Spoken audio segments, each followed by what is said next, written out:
Criatividade é o poder de conectar o que parece desconectado. Capítulo 4. Criatividade e loucura. Riscos e recompensas do cérebro altamente dopaminérgico. Os mesmos pensamentos continuaram percorrendo minha mente o tempo todo. Eu só queria que parassem. Então eu disse: quem eu devo chamar? Liguei para os caça-fantasmas. Quer dizer, não, falei errado. Eu não liguei para os caça-fantasmas. Liguei para o setor de investigação de crises. Posso voltar para dentro agora? Acho que talvez haja alguém querendo atirar em mim. Extraído de uma entrevista com um homem com esquizofrenia. A mente criativa é a força mais poderosa da Terra. Nenhum poço de petróleo, mina de ouro ou fazenda de 1000 hectares pode competir com as possibilidades de enriquecimento oferecidas por uma ideia criativa. A criatividade é o cérebro em sua máxima expressão. Uma doença mental é o oposto. Reflete um cérebro lutando para gerenciar até os desafios mais banais da vida cotidiana. No entanto, loucura e genialidade, o pior e o melhor que o cérebro pode oferecer, dependem da dopamina. Por conta dessa conexão química básica, loucura e genialidade estão mais intimamente ligadas uma à outra que ao modo como os cérebros comuns funcionam. De onde vem essa conexão e o que ela nos diz sobre a natureza essencial de ambas? Comecemos pela loucura. Rompendo a realidade. William teve que ser trazido para casa pelos pais, pois se recusava a admitir que tinha uma doença mental. Sua mãe e seu pai eram escritores talentosos que haviam viajado pelo mundo visitando zonas de guerra, coletando material para seus livros. William também dava mostras de inteligência superior, embora tivesse momentos de instabilidade. Durante o último ano do ensino médio, seus pais prometeram comprar um carro para ele se tirasse boas notas e ele conseguiu notas excelentes. Mas as coisas mudaram drasticamente depois que ele foi para a faculdade. Ideias estranhas invadiram sua mente. William fez amizade com uma jovem e desenvolveu a crença equivocada de que ela estava apaixonada por ele. Quando ela negou, ele chegou à conclusão de que ela era HIV positiva e estava tentando protegê-lo da infecção. Logo, essa ideia se espalhou por todas as outras pessoas. Ele se convenceu de que vários conhecidos eram soropositivos e contavam com ele para viajar para a África e encontrar uma cura.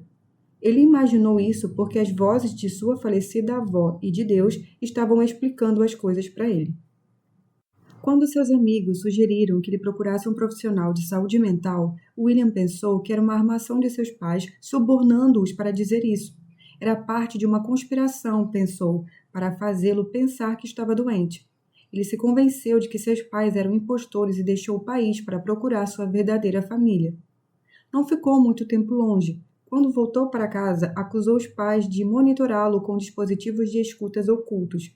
Viajou então para Nova York no intuito de escapar do estresse esmagador da perseguição imaginária que chamou de maus tratos generalizados. Tudo estava se tornando por demais intenso e ele precisava de uma pausa. Queria ir para algum lugar onde ninguém pudesse segui-lo. Quando voltou para casa, pegando um táxi de $600 pela corrida, seus pais já estavam fartos e lhe disseram que ele não poderia morar na casa deles a menos que continuasse com um especialista em saúde mental. William, agora, enfrentando a perspectiva de se tornar um sem-teto, concordou. Sob a supervisão de um psiquiatra, ele começou a tomar um medicamento antipsicótico. Melhorando o transtorno, decidiu se matricular em uma faculdade local, onde começou a estudar desenho gráfico. Mas estava no início da recuperação e o plano era ambicioso demais. Desistiu após alguns meses. Com o tempo, os sintomas melhoraram, mas convencer William a tomar os remédios regularmente era um desafio para seus pais. Ele continuava a duvidar que tinha uma doença psiquiátrica. Seu médico decidiu trocar o medicamento por outro que não fosse de uso diário. William só precisaria ir ao consultório uma vez por mês para tomar uma injeção, o que lhe permitiu seguir um tratamento ininterrupto. William melhorou a ponto de poder trabalhar em tempo integral como cozinheiro e viver de maneira independente em seu apartamento. A esquizofrenia é uma forma de psicose caracterizada pela presença de alucinações e delírios. Alucinações podem fazer uma pessoa ver, tocar e até sentir cheiros de coisas que não estão realmente próximas dela. O tipo mais comum de alucinação é a auditiva, ouvir vozes. As vozes podem comentar o comportamento da pessoa. Por exemplo, você está almoçando agora. Pode haver mais de uma voz. Você já notou que todo mundo os odeia? É porque ele não toma banho. Às vezes são alucinações de comando. Se mate. Ocasionalmente, as vozes são amigáveis e encorajadoras. Você é um cara ótimo. Continue fazendo um bom trabalho. Alucinações amigáveis têm menos probabilidade de desaparecer, o que pode ser bom, no geral, exercem uma influência positiva. Outro componente da psicose são os delírios, crenças fixas incompatíveis com a visão geralmente aceita da realidade. Por exemplo, os alienígenas implantaram um chip no meu cérebro. Os delírios são aceitos com absoluta certeza. O nível de certeza raramente é atingido por ideias não delirantes. Por exemplo, quase todos os indivíduos não têm dúvidas de que seus pais são realmente seus pais. Mas se você lhes perguntar se eles têm certeza absoluta, vão confessar que não têm. Por outro lado, quando perguntaram a um paciente esquizofrênico se ele tinha certeza de que o FBI estava usando ondas de rádio para implantar mensagens em sua mente, ele disse que não tinha nenhuma dúvida, nenhuma prova poderia convencê-lo do contrário. Um bom exemplo desse fenômeno vem de John Nash, matemático ganhador do Prêmio Nobel que tinha esquizofrenia. Sylvia Nazar, que o biografou em seu livro Uma Mente Brilhante, relatou a seguinte conversa entre Nash e o professor de Harvard, George Mason. Como você consegue, começou Mason, como você, um matemático, um homem dedicado à razão e às provas lógicas, como você consegue acreditar que extraterrestres estão enviando mensagens a você? Como você consegue acreditar que está sendo recrutado por alienígenas do espaço sideral para salvar o mundo? Como consegue?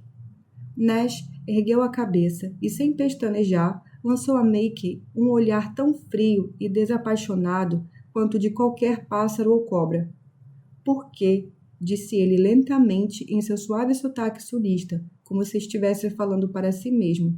As ideias que eu tive sobre seres sobrenaturais vieram a mim da mesma forma que vieram minhas ideias matemáticas. De onde, na verdade, vêm essas ideias? Uma pista vem do que sabemos sobre como tratar a esquizofrenia. Os psiquiatras prescrevem medicamentos chamados antipsicóticos que reduzem a atividade no circuito da dopamina do desejo. À primeira vista, isso parece estranho. A estimulação do circuito do desejo normalmente produz excitação, desejo, entusiasmo e motivação. Como o excesso de estimulação pode causar psicose? A resposta vem do conceito de proeminência, fenômeno que também desempenha um papel crucial na compreensão das raízes da criatividade. Proeminência e a conexão da dopamina. A palavra proeminência se reporta ao grau em que as coisas são importantes, conspícuas ou atraem atenção. Um tipo de proeminência é ser incomum. Por exemplo, um palhaço andando na rua é mais proeminente, mais fora de lugar, do que um homem de terno. Outro tipo de proeminência diz respeito a valor. Uma maleta com $10.000 é mais proeminente do que uma carteira com $20. Coisas diferentes são proeminentes para as pessoas diferentes. Um pote de requeijão é mais importante para um menino com alergia à lactose do que para um sem alergia. E também é mais importante para uma garota que adora sanduíches recheados com requeijão do que para uma que prefere os seus recheados com salada de atum. Pense em como são proeminentes as seguintes coisas. Uma marcearia que você viu centenas de vezes antes comparada com uma que abriu ontem, o rosto de um estranho comparado com o rosto de uma pessoa que você ama secretamente, um policial quando está apenas dirigindo pela rua e um policial depois que você acaba de fazer uma curva não permitida à esquerda. As coisas são proeminentes quando são importantes para você, quando têm o potencial de afetar seu bem-estar. As coisas são proeminentes quando têm o potencial de influenciar seu futuro. São proeminentes quando acionam a dopamina do desejo, transmitindo mensagens como: acorde, preste atenção, fique empolgado, isso é importante. Você está sentado em um ponto de ônibus lendo um artigo de jornal sobre um acordo comercial com o Canadá. A menos que os tediosos detalhes da negociação afetem você de algum modo, seu circuito da dopamina do desejo permanecerá em repouso. Então, de repente, você se depara com o nome de um colega dos tempos de colégio que está envolvida nas negociações. Bingo! Proeminência. Dopamina. À medida que você continua a leitura, seu interesse vai aumentando. De repente, você depara com seu próprio nome. Dá para imaginar como isso afetaria sua dopamina. Um curto-circuito psicótico. O que acontece, porém, se a função de proeminência do cérebro funcionar mal, se disparar mesmo quando nada que seja realmente importante para você estiver acontecendo? Imagine que você está assistindo ao noticiário. O âncora está falando sobre um programa de espionagem do governo e, de repente, seu circuito de proeminência é acionado sem motivo algum. Você pode então achar que a história no noticiário tem a ver com você.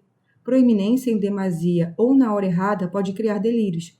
O evento deflagrador passa da obscuridade para a relevância. Um delírio comum entre os indivíduos com esquizofrenia é que as pessoas na TV estão falando diretamente com eles. Outro é que são alvo de investigações da Polícia Federal, do Serviço Secreto, do FBI ou da KGB.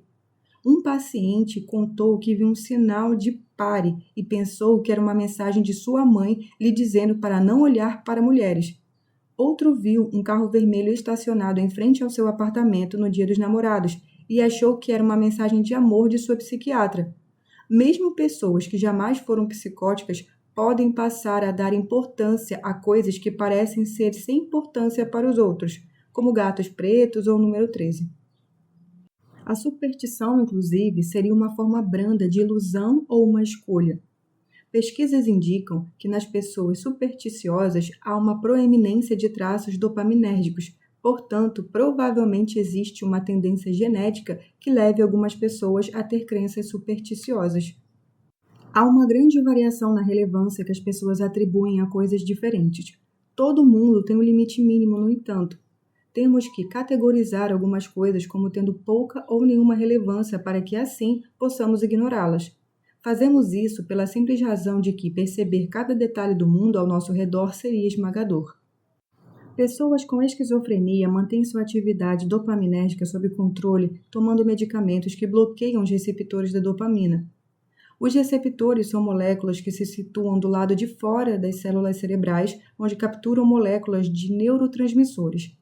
As células cerebrais têm receptores diferentes para neurotransmissores diferentes e cada qual afeta a célula de maneira diferente. Alguns receptores estimulam as células cerebrais e outros as deixam em um estado de tranquilidade. O cérebro processa informações modificando o comportamento das células.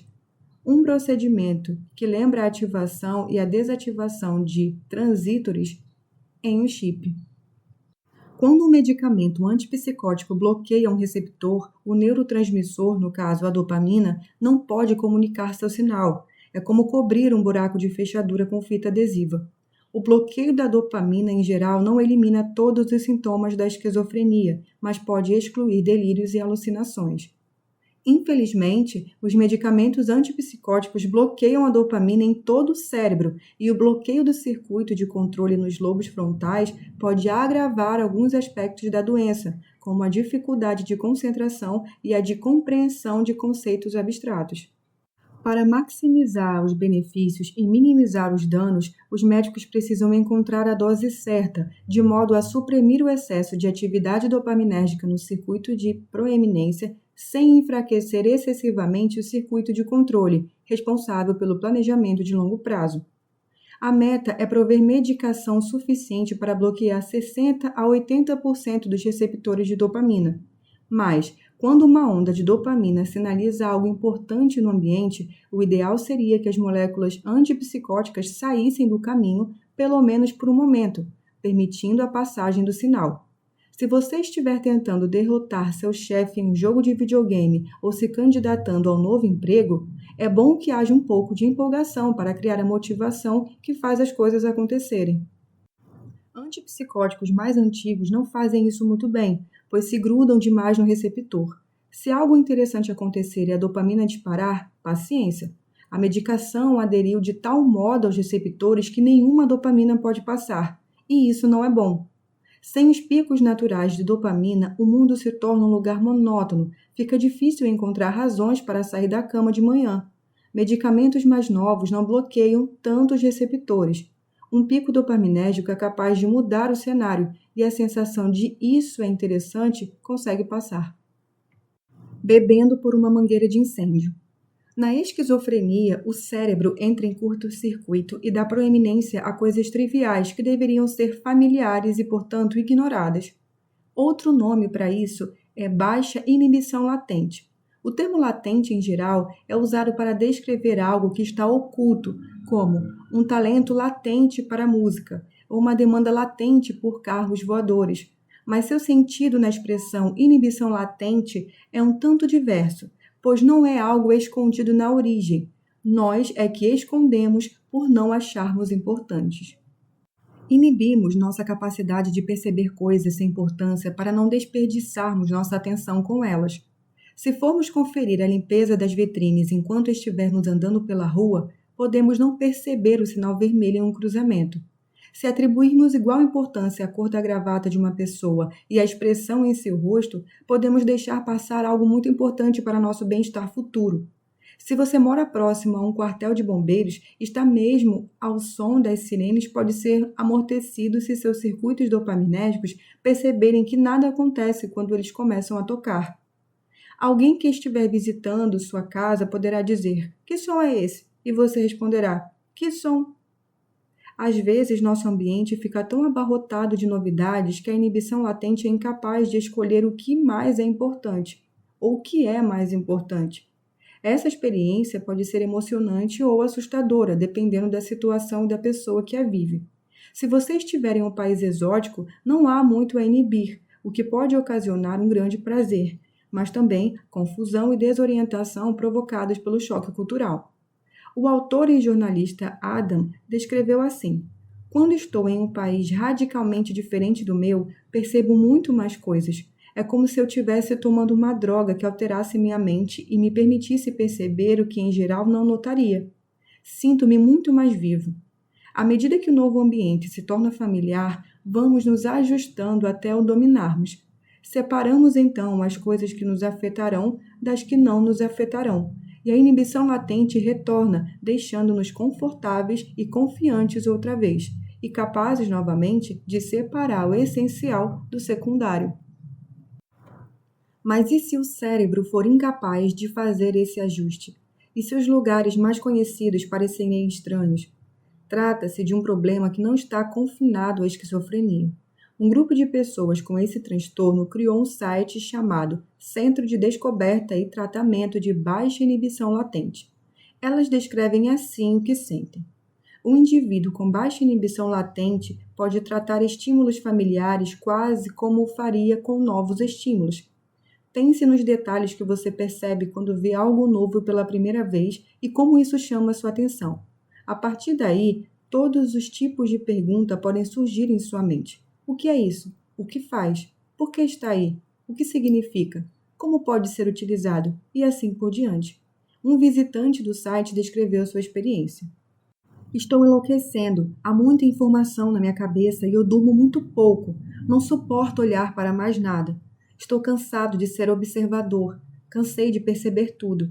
Quero ir para uma floresta profunda e não ver mais nada, não ouvir mais nada, não ler mais nada. Quero me afastar de toda a tecnologia. Não quero confusão, não quero nada fora do lugar, não quero nada mudado. Quero dormir sem sonhos que me tragam respostas a problemas e me façam começar a trabalhar assim que acordo. Estou cansado e não quero mais pensar." Vemos formas mais brandas de baixa inibição latente nas artes criativas. Eis um exemplo simples extraído de um clássico da literatura infantil, O Ursinho Pooh. Pooh, que é um poeta, recita para o seu amigo Leitão alguns versos sobre Tigrão, um barulhento recém-chegado ao bosque dos 100 acres. Leitão, um animal tímido, lembra que o Tigrão é muito grande. Pooh pensa no que o Leitão disse e acrescenta uma estrofe final ao seu poema. "Mas qualquer que seja seu peso em libras, xelins e onças, ele sempre parece maior por causa de seus saltos." "E esse é o poema todo", disse ele. "Você gostou, Leitão?" "De tudo, menos dos xelins", disse Leitão. "Acho que não deveria estar assim." "Eles queriam entrar depois das libras", explicou Pooh. "Então eu deixei. É a melhor forma de escrever poesia, deixar as coisas acontecerem. Talvez exista um caos em nossa mente que precisa ser domado pelas partes mais lógicas do cérebro, mas também há tesouros. Quer você ache ou não que Schelling melhora o poema de Poe, uma das regras fundamentais da escrita criativa é desligar seu senso interior ao produzir o primeiro rascunho. Se você tiver sorte, as coisas que saírem do seu inconsciente ressoarão no inconsciente de seus leitores e sua história irá tocá-la no fundo. Eis uma citação de um paciente portador de esquizofrenia que ilustra uma tendência mais patológica de deixar as coisas acontecerem. Eu tenho esquizofrenia, eles dizem. Esquizofrenia é quando eles te surpreendem, colocam agulhas no seu crânio e te escutam durante anos, quer você saiba ou não. Eu não sabia. Eles têm esse equipamento caro, realmente fantástico. Eles não disseram, ei, nós podemos checar sua cabeça para bem, se um calombo aparecer machucado e a eletricidade ficar um pouco diferente no alto do seu couro cabeludo, nós gostaríamos que o plano de saúde cubra. É como paralisia cerebral. Nessa situação, o falante é incapaz de reter qualquer coisa. À medida que os pensamentos lhe vêm à cabeça, são imediatamente convertidos em palavras com pouco processamento. Em geral, escolhemos o que dizemos. Fazemos isso para censurar o discurso inaceitável ou ilógico, mas também para terminar um pensamento antes de iniciar o próximo. Uma leitura atenta da citação acima nos permite ter uma noção geral do que o orador está dizendo, mas com dificuldade. Com um pensamento logo tomando o lugar de outro e uma capacidade limitada de contê-los, a expressão se torna extremamente desorganizada. Uma forma menos severa deste tipo de locução errática é a chamada tangencialidade, em que o falante salta de um pensamento ao outro, mas de um modo que faz sentido. Por exemplo, mal posso esperar para ir ao Ocean City. Eles têm as melhores margaritas lá. Preciso encontrar um lugar para consertar meu carro esta tarde. Onde você vai almoçar? Costumamos falar dessa maneira quando estamos empolgados. É quando a dopamina do desejo ganha impulso da comunicação e supera a abordagem mais lógica da dopamina de controle. Na extremidade do espectro está a salada de palavras, manifestação mais severa de um discurso descontrolado. Nesse caso, há tanta desorganização que a elocução parece não fazer sentido.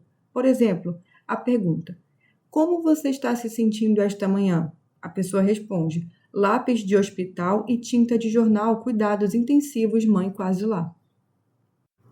Assim como portadores de doenças mentais, pessoas criativas como artistas, poetas, cientistas e matemáticos, às vezes, vivenciam pensamentos livres. O pensamento criativo exige que abandonemos as interpretações convencionais do mundo para ver as coisas de maneira totalmente nova. Em outras palavras, elas devem quebrar os modelos pré-concebidos de realidade.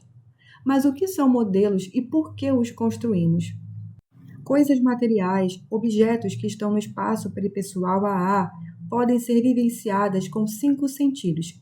À medida que o objeto se afasta de nós, do AA peripessoal para a dopamina extrapessoal, nossa capacidade de percebê-lo diminui ao ritmo de uma modalidade sensorial por vez. Primeiro o paladar, depois o tato. À medida que o objeto se afasta, perdemos nossa capacidade de cheirá-lo, de ouvi-lo e, finalmente, de vê-lo. É quando tudo fica mais interessante. Como podemos perceber algo tão distante que nem sequer podemos vê-lo? Usando nossa imaginação. Modelos são representações imaginárias do mundo criadas por nós para melhor compreendê-lo. De certa forma, a construção de modelos é como uma inibição latente. Os modelos contêm apenas os elementos que seu construtor considera essenciais. Outros detalhes são descartados. Isso torna o mundo mais fácil de entender para que mais tarde seja possível imaginar diversas formas de manipulá-lo de modo a obter o máximo de benefício. A elaboração de modelos não é algo consciente. O cérebro constrói modelos automaticamente durante o dia e os atualiza à medida que aprendemos coisas novas. Os modelos não se limitam a simplificar nossa concepção do mundo. Também nos permitem abstrair, ou seja, usar experiências específicas para criar regras gerais. A partir daí, podemos prever situações com que nunca nos deparamos antes de lidar com elas. Eu posso nunca ter visto uma Ferrari, mas assim que vejo um, sei que é um veículo que pode ser dirigido. Não preciso examiná-lo nem testar tudo o que posso fazer com ele. Seria enlouquecedor se eu tivesse que fazer isso com todos os carros que encontrasse. Com base na minha experiência com automóveis reais, construí um modelo abstrato.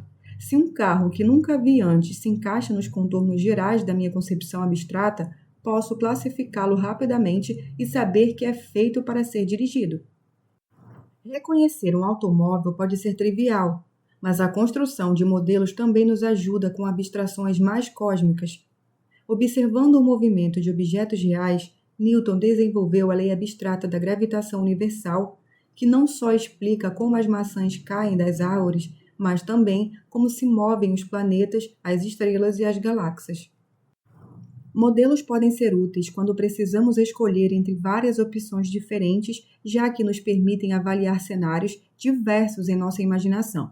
Por exemplo, se eu precisar ir a Washington, a Nova York, posso pegar um trem, um ônibus ou um avião. Para decidir qual será o meio mais rápido, mais confortável ou mais conveniente, avalio mentalmente cada opção e, com base em minha experiência anterior, faço minha escolha no mundo real. Esse processo é chamado de viagem mental no tempo.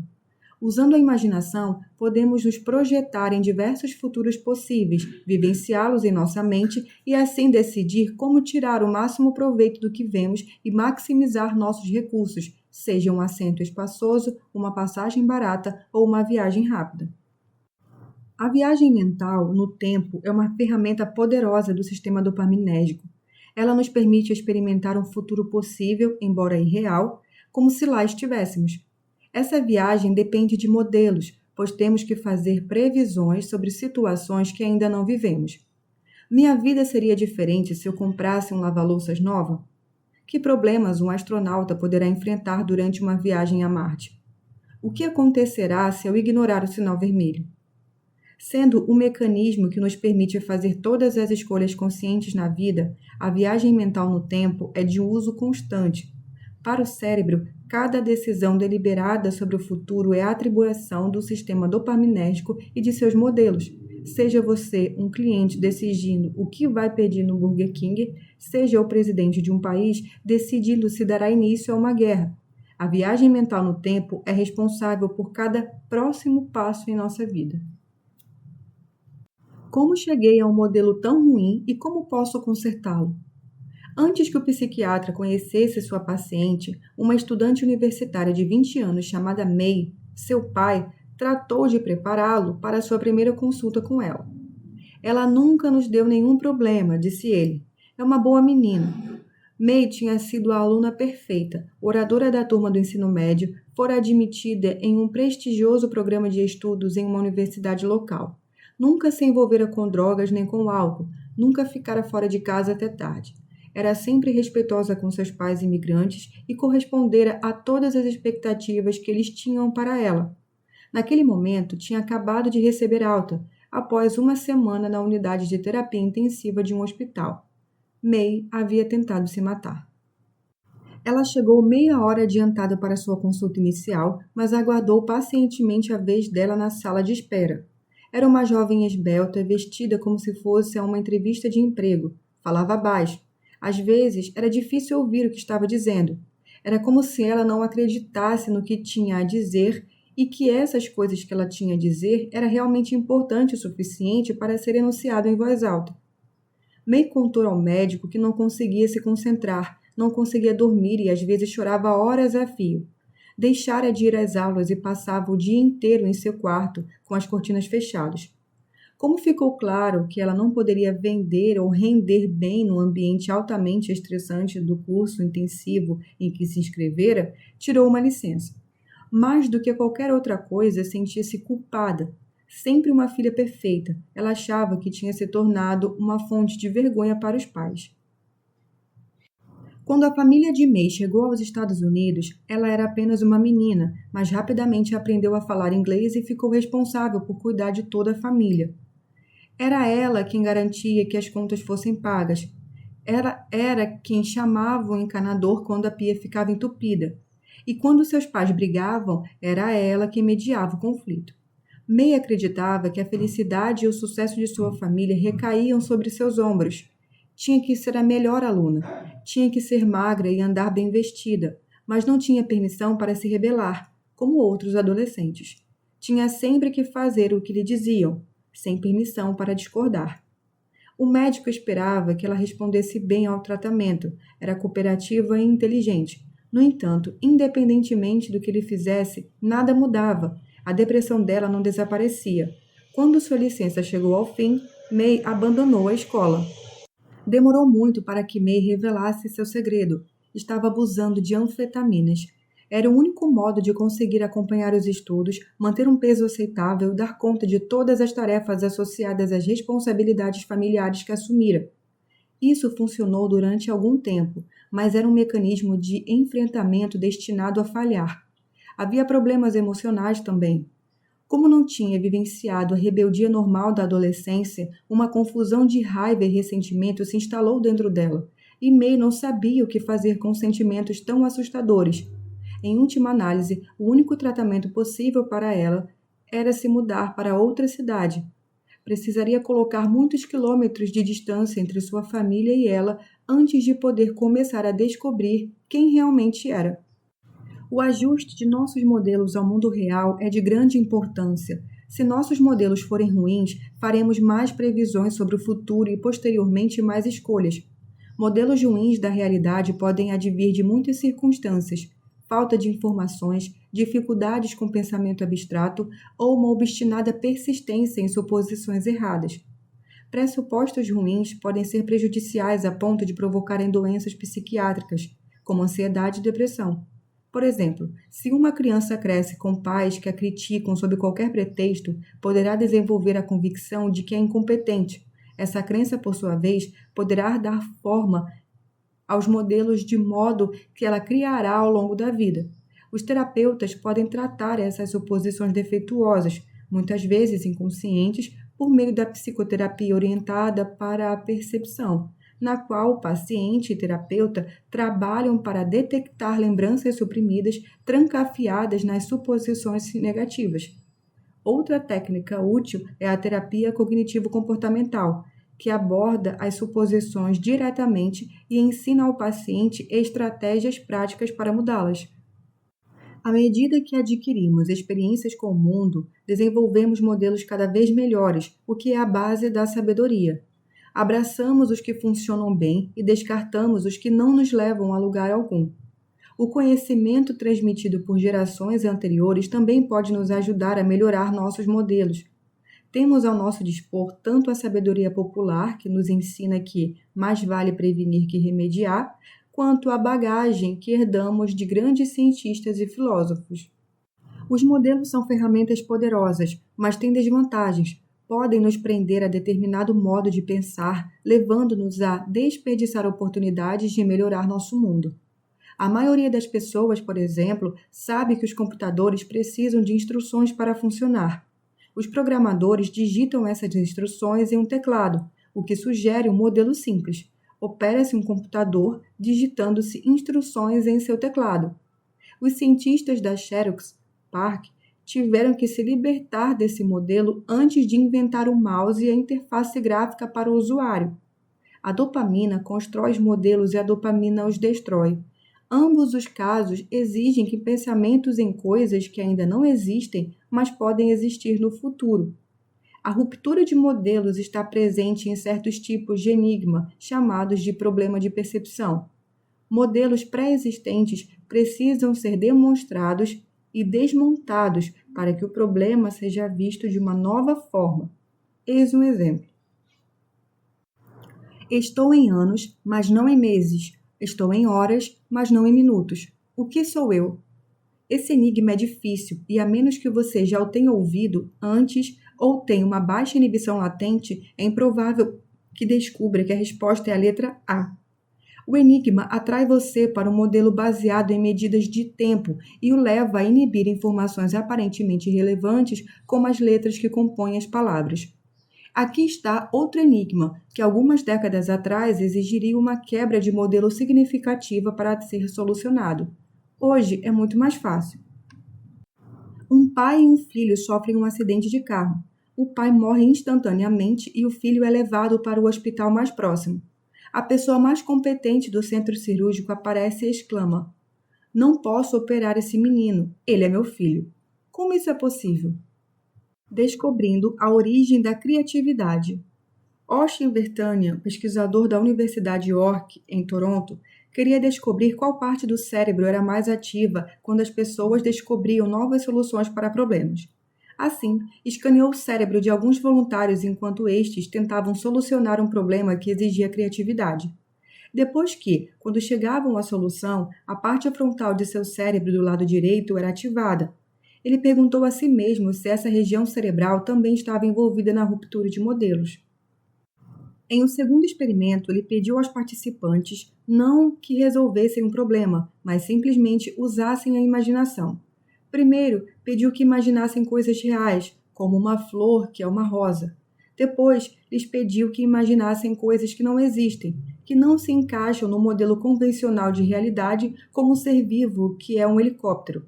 Através do scanner, ele descobriu que a mesma parte do cérebro se ativava, tal como antes, mas apenas quando os participantes pensavam em objetos que não existiam na realidade. Ao imaginar coisas reais, a região permanecia escura. Varreduras no cérebro de pessoas com esquizofrenia mostram mudanças nessa mesma área, o córtex pré-frontal ventrolateral direito. Talvez porque, quando somos criativos, nos comportamos um pouco como alguém com esquizofrenia. Deixamos de inibir aspectos da realidade que antes descartávamos porque não tinha importância e atribuímos proeminência a coisas que pensávamos ser irrelevantes.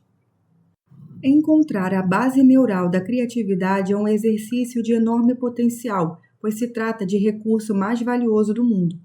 Novas formas de cultivo alimentam milhares de pessoas.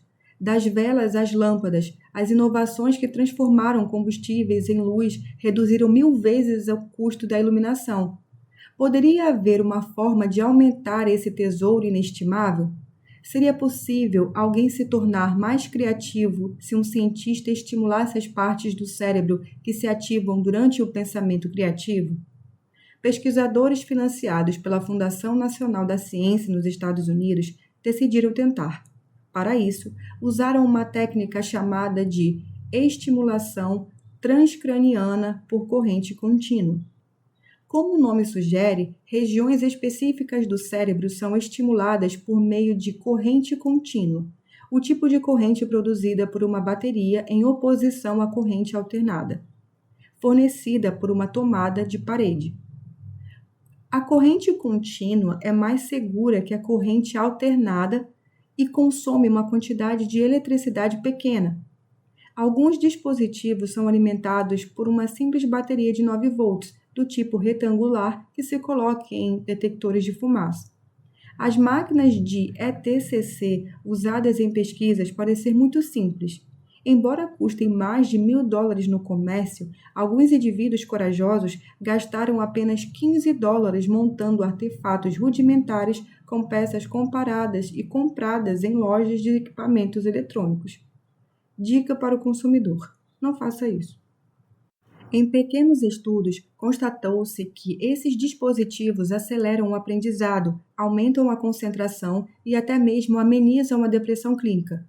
No intuito de estimular a parte do cérebro que fica atrás dos olhos e aumentar a criatividade, os eletrodos foram fixados na testa de 31 voluntários. A criatividade foi medida avaliando-se a capacidade dos participantes para fazer analogias. As analogias representam uma forma bastante dopaminérgica de se pensar sobre o mundo. Eis um exemplo. A luz às vezes pode agir como balas disparadas de uma arma e outras vezes como ondulações se alastrando em um lago. Uma analogia extrai a essência abstrata e invisível de um conceito e a combina com uma essência semelhante de um conceito aparentemente não relacionado. Os sentidos do corpo percebem duas coisas diferentes, mas a razão entende a semelhança entre elas. Emparelhar uma ideia totalmente nova com uma antiga e já conhecida torna nova a ideia mais fácil de compreender. A capacidade de estabelecer uma conexão entre duas coisas que antes não pareciam estar relacionadas é parte importante da criatividade, que, ao que parece, pode ser aprimorada pela estimulação elétrica. Em comparação com os participantes que receberam falsas ETCCs, os que receberam eletricidade criaram analogias mais comuns, isto é, entre elementos que pareciam muito diversos. Além disso, essas analogias extremamente criativas eram tão precisas quanto as mais óbvias criadas pelos participantes cujos dispositivos foram secretamente desligados. Drogas dopaminérgicas podem fazer a mesma coisa. Embora alguns pacientes que a utilizam para controlar o mal de Parkinson desenvolvam compulsões devastadoras, outros se tornam mais criativos.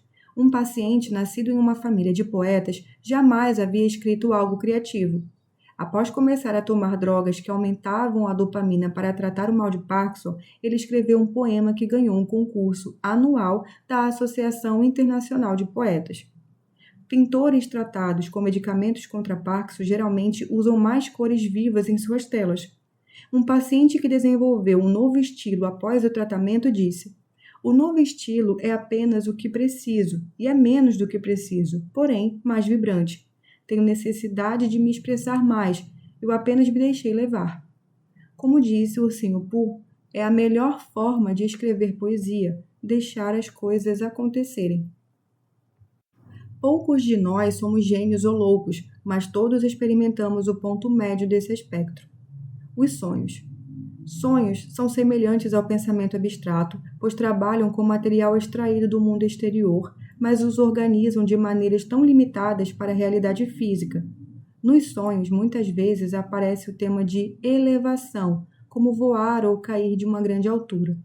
Eles também tratam de temas futuros, às vezes na forma da busca de algum objetivo intensamente desejado e sempre fora de alcance.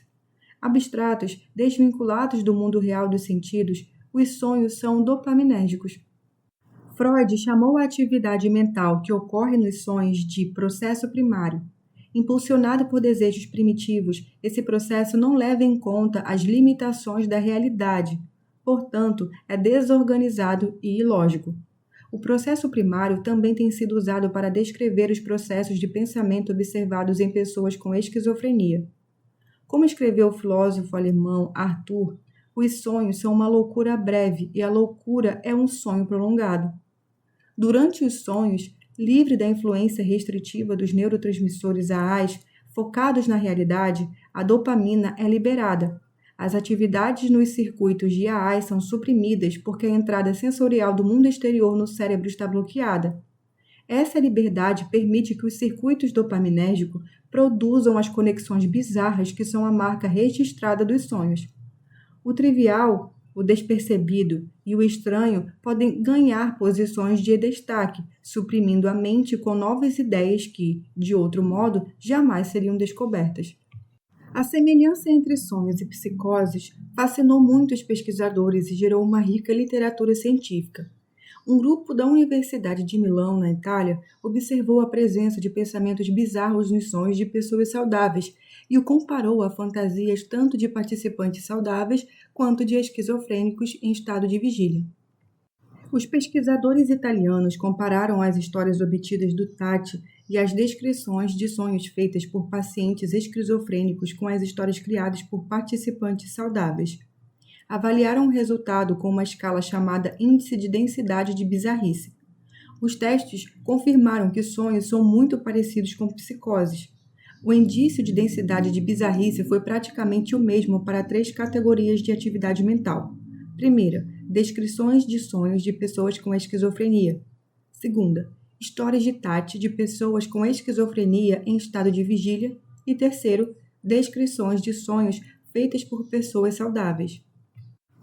Mas a quarta categoria, histórias de Tati criadas por pessoas saudáveis em estado de vigília, obteve pontuação muito menor. Escolha um problema que considere importante e que você tenha um forte desejo de resolver. Quanto mais forte o desejo, maior é a probabilidade de que o problema apareça em seu sonho.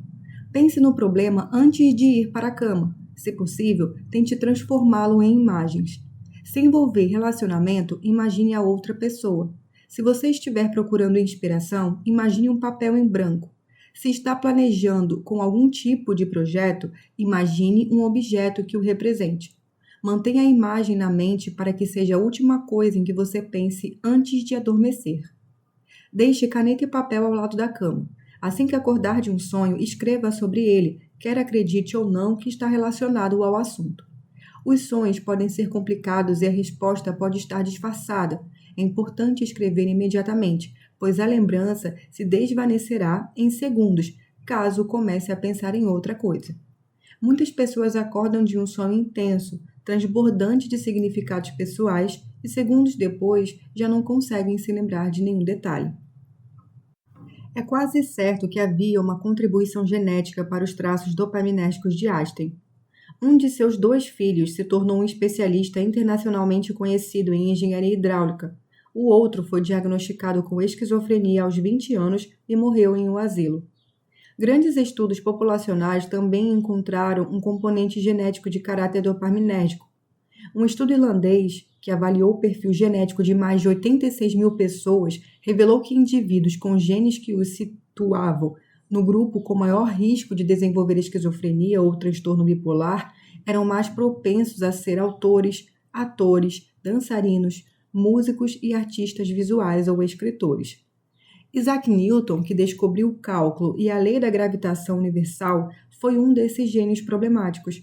Ele tinha dificuldade em se relacionar com outras pessoas e se envolveu em uma infame discussão científica com um matemático e filósofo alemão. Reservado e paranoico, Newton demonstrava pouca emoção a ponto de ser implacável. Quando trabalhou como mestre da Casa da Moeda Real, levou muitos falsificadores à forca, apesar das objeções de seus colegas. A dopamina nos dá o poder de criar, além de nos permitir imaginar o irreal, conectando elementos aparentemente não relacionados. Graças a ela, somos capazes de construir modelos mentais do mundo que transcendem a mera descrição física e as impressões sensoriais para descobrir o significado mais profundo do que vivenciamos. Então, como uma criança derrubando uma torre de blocos, a dopamina destrói seus modelos para que possamos começar de novo e encontrar um novo significado para o que antes era familiar. Mas esse poder tem um custo. Os sistemas dopaminérgicos hiperativos dos gênios criativos podem fazê-los desenvolver doenças mentais. Às vezes, o mundo irreal rompe seus limites naturais, criando paranoia, delírios e a excitação febril dos comportamentos maníacos. Além disso, o aumento da atividade dopaminérgica pode sobrecarregar os sistemas de IAAs, dificultando que um indivíduo estabeleça relacionamentos humanos e navegue no mundo cotidiano da realidade. Para alguns, isso não importa. A alegria da criação é a mais intensa que conhecem, sejam artistas, cientistas, profetas ou empreendedores. Qualquer que seja a vocação que têm, eles nunca param de trabalhar. O que mais lhes interessa é a paixão pela criação, descoberta ou iluminação. Eles jamais relaxam, jamais param para aproveitar suas conquistas. Estão sempre obcecados em construir um futuro que nunca chega, pois quando o futuro se transforma em presente, apreciá-lo requer a ativação das sentimentoloides, substâncias químicas do aqui e agora, algo que os indivíduos extremamente dopaminérgicos não apreciam e até evitam. Eles prestam bons serviços ao público, mas mesmo assim que os tornem ricos, famosos ou bem-sucedidos. Quase nunca são felizes e, com certeza, nunca estão satisfeitos. Forças evolutivas que promovem a sobrevivência das espécies produzem essas pessoas extraordinárias. A natureza as leva a sacrificar a própria felicidade para trazer ao mundo novas ideias e inovações que beneficiam o restante de nós.